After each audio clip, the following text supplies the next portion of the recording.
Hi friends, Karthik Deepa சீரியலில் ஜூலை 15ஆம் தேதிக்கான promo தாங்க பார்க்க போகிறோம். அதுக்கு முன்னாடி வீடியோ ஸ்கிப் பண்ணாமல் கேளுங்க. வீடியோ பிடிச்சிருந்தா லைக் பண்ணுங்கள், ரொம்ப பிடிச்சிருந்தா ஃபாலோ பண்ணுங்கள். வாங்க ஃப்ரெண்ட்ஸ், வீடியோவில் என்ன நடக்குதுன்னு பார்க்கலாம். கார்த்தி பார்த்தீங்கன்னா ரம்யா கிட்ட வந்து கேட்குறாங்க, நீங்கள் வந்து தீபா பரிகாரம் பண்ணுறதுக்கு அழைச்சிட்டு போனீங்களா ஒரு சாமியார், அந்த சாமியாரை நான் பார்க்க முடியுமா அப்படின்னு கேட்குறாங்க. ரம்யாவும் சரி வாங்க நான் அழைச்சிக்கிட்டு போகிறேன் அப்படின்னு சொல்லிட்டு ரம்யா பார்த்தீங்கன்னா கார்த்திக் வந்து அழைச்சிக்கிட்டு அந்த சாமியாரை பார்க்கறதுக்காக கூட்டிகிட்டு போகிறாங்க. அங்கே போய்ட்டு செங்கல்பட்டில் இருந்து அந்த சாமியார் இருந்த இடத்துல பார்த்து அந்த சாமியாரை காணும்.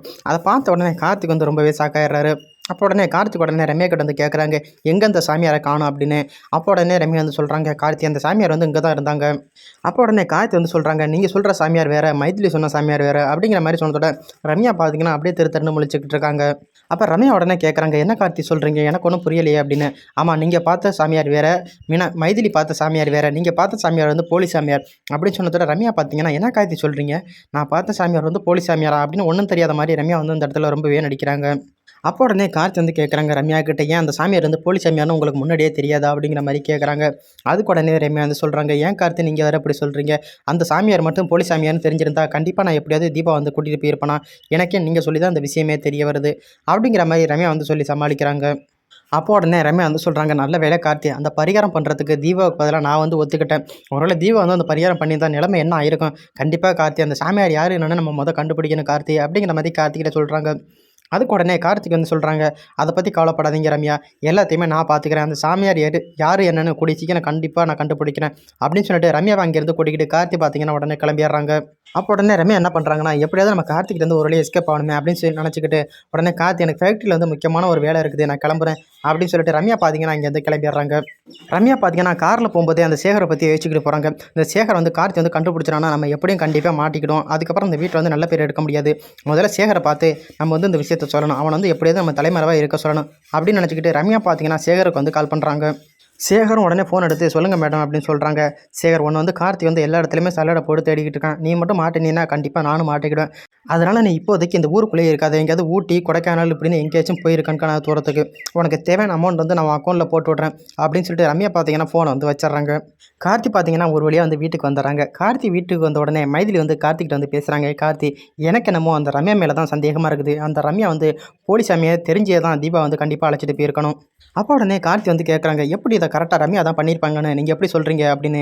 அதுக்கு உடனே மைதிலி வந்து சொல்கிறாங்க, ஆமாம் கார்த்தி, அந்த ரம்யா ஒன்றும் முட்டாள் இல்லை, இவ்வளோ பெரிய கம்பெனிக்கு ஓனராக இருக்கிறா, அது மட்டும் இல்லை ஒரு கம்பெனிக்கே முதலாளியாக இருக்கிறா, அப்படி இருக்கிறவ இதை வந்து எப்படி அவள் வந்து விசாரிக்காமல் கண்டிப்பாக அந்த சாமியாரை வந்து அழைச்சிக்கிட்டு போயிருப்பா தீபாவை. இவள் வந்து திட்டம் போட்டு தெரிஞ்சதான் தீபா வந்து ஏதாச்சும் பண்ணணும்னு நினச்சி தான் கண்டிப்பாக அந்த போலி சாமியார்கிட்ட அழைச்சிட்டு போயிருக்கா. அதுவும் பரிகாரம்லாம் இங்கேயெல்லாம் பண்ணாமல் அந்த காட்டுக்குள்ளே போய் தான் பண்ணணுமா என்ன. எல்லாருமே கோயிலில் இருக்க குளத்துல தான் பரிகாரம் பண்ணுவாங்க, ஆனால் இவ என்னடானா நடு காட்டுக்குள்ளே கொண்டு போய்ட்டு அங்கே இருக்க அருவியில் கொண்டு போய் பரிகாரம் பண்ணலாம்னு, அதுவும் யாராச்சும் முட்டாள்தனமாக கொண்டு போய் அதுவும் ஒரு பாக்ஸுக்குள்ளே வச்சு தண்ணியில் மிதக்க விடுவாங்களா, இதெல்லாம் ஒரு பரிகாரமா, இதை ரம்யா வந்து தெரிஞ்சதான் பண்ணியிருக்கணும் கார்த்தி அப்படிங்கிற மாதிரி மைதிலி வந்து கார்த்திகிட்ட சொல்கிறாங்க. இப்போ கார்த்தியும் உடனே யோசிக்கிறாங்க, ஆமாம் நீங்கள் சொன்னது கரெக்டு தான், கண்டிப்பாக இந்த ரம்யா தான் ஏதோ திட்டம் போட்டு பழி வாங்கியிருக்கணும், கண்டிப்பாக அந்த சாமியாரை மட்டும் கண்டுபிடிச்சிட்டோம்னா யார் இதை பண்ண சொன்னது என்னன்னு கண்டிப்பாக தெரிஞ்சுக்கிறோம், நான் எப்படியாவது 2 நாளுக்குள்ளே அந்த போலி சாமியாரை வந்து நான் எப்படியாவது கண்டுபிடிச்சிட்றேன். அப்போ உடனே மைதில் வந்து கேட்பாங்க, கார்த்தி அந்த போலி சாமியாரோட மூஞ்சி வந்து உங்களுக்கு அடையாளம் தெரியுமா அப்படின்னு. எனக்கு நல்லாவே தெரியும், அவன் எங்கே போனாலும் கண்டிப்பாக நான் மறக்க மாட்டேன். எப்படி கார்த்தி தெரியுங்கிறீங்க, அவன் வந்து அப்போ தாடியோடையும் முடியோடையும் தானே இருந்தான், உங்களை பார்த்துட்டு தான் அங்கேருந்து ஓடிட்டான், அப்புறம் எப்படி நீங்கள் கரெக்டாக ஞாபகம் வச்சுருக்கீங்க. இல்லை எனக்கு கரெக்டாகவே தெரியும், நான் எப்படியாவது அவனை கண்டிப்பாக கூடிய சீக்கிரம் கண்டுபிடிச்சிருவேன் அப்படிங்கிற மாதிரி கார்த்தியும் மைதிலிக்கிட்ட வந்து சொல்கிறாங்க. கார்த்தியும் மைதிலையும் பேசிக்கிட்டு இருக்கிறத பார்த்தீங்கன்னா ஐஸ்வர்யா வந்து காதில் வாங்கிடுறாங்க. ஓ, தீபா விஷயத்துக்குள்ளே வந்து இவ்வளவு நடந்திருக்குதா, அப்போ தீபா வந்து ஒரு போலி சாமியார்கிட்ட தான் பரிகாரம் பண்ண போயிருக்காளா, அப்போ கண்டிப்பாக அது யார் பார்த்த வேலையாக இருக்கும், ரியாவும் பார்த்துருக்க மாட்டாங்க, கண்டிப்பாக இது அப்போனா ரம்யாவோட வேலையாக தான் இருக்கணும் அப்படிங்கிற மாதிரி ஐஸ்வர்யா வந்து நினச்சிக்கிறாங்க. அப்போ பார்த்தீங்கன்னா அந்த இடத்துக்கு மீனாட்சி வந்து வர்றாங்க. மீனாட்சி வந்து சொல்கிறாங்க, கார்த்தி நீங்கள் 2 பேருமே பேசிக்கிட்டதெல்லாம் நான் கேட்டுக்கிட்டு தான் இருந்தேன், கண்டிப்பாக இதை வந்து ரம்யா தான் பண்ணியிருக்கணும், ஒருவேளை ரம்யாவே உங்களை வந்து கல்யாணம் பண்ணுறதுக்காக ஆசைப்பட்டிருக்கலாம்ல, எப்படி நீ இதை பற்றி நீங்கள் கரெக்டாக சொல்கிறீங்க அப்படிங்கிற மாதிரி கார்த்தி வந்து கேட்குறாங்க. ஆமாம், நான் ஏற்கனவே நானும் அத்தையும் ரம்யா வீட்டுக்கு போயிருந்தோம், அப்போ பார்த்தீங்கன்னா ரம்யாவோட அப்பா வந்து எங்ககிட்ட சொன்னார், கார்த்திக் வந்து பார்த்த பொண்ணு பார்த்தீங்கன்னா ரம்யா தான் அப்படின்னு. அந்த டயத்தில் வந்து ரம்யா வந்து மேரேஜ் பண்ணுறதுக்கே இன்ட்ரெஸ்ட் இல்லாமல் இருந்தாங்க, ஆனால் இப்போ வந்து கார்த்தியை பார்த்ததுக்கப்புறம் ரம்யாவுக்கு பிடிச்சிருக்குது அப்படின்னு ரம்யாவோட அப்பா வந்து எங்ககிட்ட ஒரு வாட்டி சொன்னாங்க கார்த்தி அப்படிங்கிற மாதிரி மீனாட்சி வந்து சொல்கிறாங்க. அப்போ உடனே கார்த்தி வந்து கேட்குறாங்க, அண்ணி இதெல்லாம் எப்போ சொன்னாங்க அப்படின்னு. ரம்யாவோட அப்பாவுக்கு ஒரு வாட்டி உடம்பு சரியில்லையில, அப்போ நானும் அத்தையும் தான் அவங்கள பார்க்க போனோம், அப்போ தான் இதை பற்றி சொன்னாங்க, ஆனால் இதை பற்றி நான் உங்ககிட்ட உங்ககிட்ட 2 பேர்கிட்டயுமே சொல்லலை. ஏன்னா இதை பற்றி உங்ககிட்ட சொல்லி நீங்கள் ஏதாச்சும் வருத்தப்படுவீங்கன்னு தான் நானாத்தையும் இதை வந்து மூடி மறைச்சிட்டோம். அதனால் ரம்யா கூட கண்டிப்பாக உங்கள் மேலே ஆசைப்பட்டு உங்களை கல்யாணம் பண்ணுறதுக்காக தீபா பழி வாங்குறதுக்காக இந்த காரியத்தை பண்ணியிருக்க மாட்டாங்கன்னு என்ன நிச்சயம் அப்படிங்கிற மாதிரி மீனாட்சியும் கேட்குறாங்க. அப்போ உடனே கார்த்தியும் பார்த்தீங்கன்னா, ஆமாம் நீ கண்டிப்பாக அப்படி கூட பண்ணுறதுக்கு வாய்ப்பு இருக்குது. ஆனால் இதை நினைக்கும் போது தான் எனக்கு ரொம்பவே பெரிய மன உளைச்சலாக இருக்குது. நீ இந்த ரம்யாவை அப்படி பண்ண போகிறாங்க அப்படிங்கிற மாதிரி கார்த்தி வந்து கேட்குறாங்க. ஆமாம் கார்த்தி, கண்டிப்பாக ரம்யா பண்ணுறதுக்கு 100% சான்ஸ் இருக்குது அப்படிங்கிற மாதிரி மீனாட்சியுமே சொல்கிறாங்க அந்த இடத்துல. அது மட்டும் இல்லை கார்த்தி, தீபா குடித்த அந்த ஜூஸில் கூட ரம்யா ஏன் டேப்லெட் வந்து கலந்து போட்டிருக்கக்கூடாது? அன்னைக்கு அத்தை வந்து ஜூஸ் குடிக்கும்போது அந்த ரம்யா மட்டும்தான் இருந்தாங்க. அந்த ரம்யா தான் அந்த ஜூஸையே வந்து தீபா கிட்ட கொடுத்தது. கண்டிப்பாக வந்து அந்த ரம்யா கூட அதை பண்ணியிருக்கலாம் அப்படிங்கிற மாதிரி மீனாட்சி வந்து சொல்கிறாங்க. ஆமாம் நீங்கள் சொல்கிறதும் ஏதோ உண்மை மாதிரி தான் தெரியுது. கண்டிப்பாக நம்ம எப்படியும் கரெக்டாக வந்து இந்த ரம்யா வந்து சந்தேகப்பட முடியாது. அந்த போலீஸ் சாமியாரை பிடிச்சிட்டானா கண்டிப்பாக இது பண்ணினது எல்லாமே ரம்யா தானே கன்ஃபார்ம் ஆயிரும். நான் எப்படியாவது அந்த சாமியாரை வந்து நான் தேடுறேன் அப்படிங்கிற மாதிரி கார்த்தி அங்கே வந்து சொல்லிட்டு தீபா பார்க்கறதுக்கு கிளம்புறாங்க. தீபாவை பார்த்த உடனே கார்த்தி வந்து கேட்குறாங்க, தீபா நான் உங்ககிட்ட ஒன்று கேட்கலாமா அப்படின்னு. கேளுங்க கார்த்திக் சார் அப்படின்னு சொல்கிறாங்க தீபாவும். அப்போ உடனே கார்த்திக் வந்து கேட்குறாங்க, தீபா உன்னோட ஃப்ரெண்டு அம்மு இருக்கால, என்ன ரம்யாவா அப்படின்னு கேட்குறாங்க. ஆமாம், அந்த ரம்யாவை பற்றி நீ என்ன நினைக்கிற அப்படின்னு கேட்குறாங்க. அதுக்கு உடனே தீபா வந்து சொல்கிறாங்க, அவள் ரொம்பவே நல்ல பொண்ணு சார், அவள் என்னோட நல்ல ஃப்ரெண்டு சார், க்ளோஸ் ஃப்ரெண்டு. எனக்காக அந்த பரிகாரம் பண்ணுறதுக்கு உயிரை கூட தியாகம் பண்ணுறதுக்காக அவள் தயங்கிட்டா சார். அப்போ உடனே கார்த்தி வந்து சொல்கிறாங்க, தீபா எனக்கு இதில் தான் தீபா சின்ன ஒரு டவுட் இருக்குது. நம்ம குடும்பத்துக்காக எப்படி ரம்யா வந்து உயிரை விடுறதுக்கு போவாங்க? இதை நினைக்கும் போது தான் எனக்கு ரொம்பவே சந்தேகமாக இருக்குது. அது மட்டும் இல்லை, அந்த சாமியார் வந்து போலி சாமியார். இவ்வளோத்தையும் பரிகாரம் பண்ண வச்சது எல்லாத்தையுமே அந்த ரம்யா தான் பண்ண வச்சுருக்கிறாங்க. போலி சாமியார்னு தெரிஞ்சும் எப்படி ரம்யா வந்து கூட்டிகிட்டு வந்து அந்த பரிகாரத்தையெல்லாம் பண்ண வச்சாங்க? ரம்யா வந்து ஒரு பெரிய கம்பெனியோட ஓனர். இவ்வளோ தூரம் விசாரிக்காமே அந்த சாமியார் வந்து அழைச்சிட்டு வந்து பரிகாரம் பண்ணுறது கூட்டிகிட்டு வந்திருப்பாங்க. இதை நினைக்கும் போது தான் அந்த ரம்யா மேலேருந்து எனக்கு ரொம்பவே சந்தேகம் வருது.